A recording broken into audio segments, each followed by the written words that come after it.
দলীয় পদ নেই অঢেল সম্পদ কিংবা রাজনৈতিক প্রভাব, তবুও বিএনপির প্রতি অগাধ ভালোবাসা আর প্রয়াত সাবেক প্রধানমন্ত্রী বেগম খালেদা জিয়ার প্রতি গভীর শ্রদ্ধা থেকেই ব্যতিক্রমী এক আয়োজন করেছেন শহীদ খান, একজন সাধারণ মুদি দোকানদার।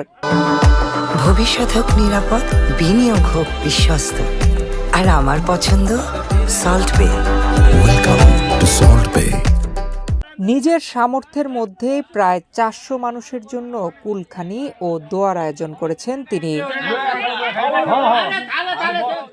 মুন্সিগঞ্জের টঙ্গিবাড়ি উপজেলার বেহেরপাড়া গ্রামের বাসিন্দা শহীদ খান 2 ডিসেম্বর শুক্রবার বাদ-জুমা স্থানীয় মসজিদ ও এলাকায় এই ব্যতিক্রমী আয়োজন করেন তিনি, যা ইতোমধ্যেই এলাকায় প্রশংসা কুড়িয়েছে।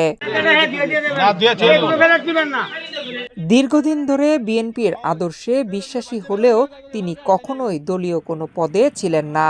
সীমিত আয়ের মানুষ হয়েও নিজের সামর্থ্যের মধ্যে এই আয়োজন করে খালেদা জিয়ার প্রতি ভালোবাসা ও শ্রদ্ধার এক অনন্য দৃষ্টান্ত স্থাপন করেছেন শহীদ খান। তিনি জানান, কোনো পদবীর লোভে নয়, শুধুমাত্র নেত্রীর প্রতি গভীর ভালোবাসা থেকে এই উদ্যোগ নিয়েছেন তিনি। অনেক দুঃখ প্রকাশ করছি অথবা কষ্ট অনেক কিছু করছি। আমি 88-তে এই বিএনপিতে যোগ দিয়েছি, আর আমি কোনো পদের দরকার নাই, আমার পদের প্রশ্ন না। আর আমি আজকে এই জুম্বা এই নামাজের শরীফে আমার সবার এলাকায় এই মসজিদে আমি জুম্বার জন্য আমি খালেদা জিয়ার জন্য দোয়া করছি, দোয়া কামনা করছি যে আল্লাহ আমার নেত্রীকে খুব সুখ শান্তি রাখে, আমরাও আল্লাহ যে সুখ শান্তি রাখে আমাকে। জুমার নামাজ শেষে স্থানীয় মসজিদে বেগম খালেদা জিয়ার আত্মার মাগফিরাত কামনায় বিশেষ দোয়া ও মোনাজাত অনুষ্ঠিত হয়। পরে গরুর মাংস দিয়ে রান্না করা খিচুড়ি, ডিম সহ অন্যান্য খাবার পরিবেশন করা হয়। এলাকাবাসীরা বলছেন, কোনো স্বার্থ ছাড়াই একজন সাধারণ সমর্থকের এমন উদ্যোগ সত্যিই বিরল।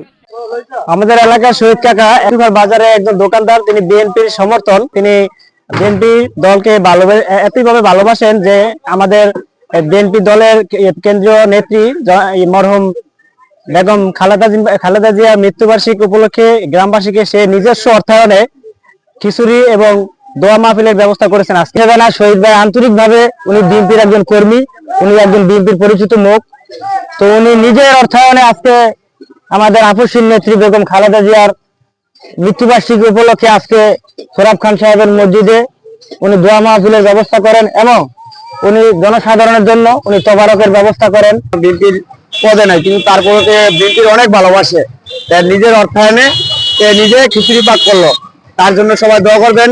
রাজনৈতিক নেতাদের প্রতি ভালোবাসা সাধারণত স্লোগান বা বক্তব্যেই সীমাবদ্ধ থাকে, কিন্তু শহীদ খানের এই আয়োজন দেখিয়ে দিয়েছে দলের প্রতি নিবেদন কেমন হলে তা কাজের মাধ্যমে প্রকাশ পায়।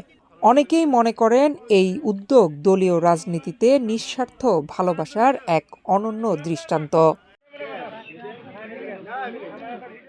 নয়ন বিশ্বাস, বাংলাদেশ প্রতিদিন।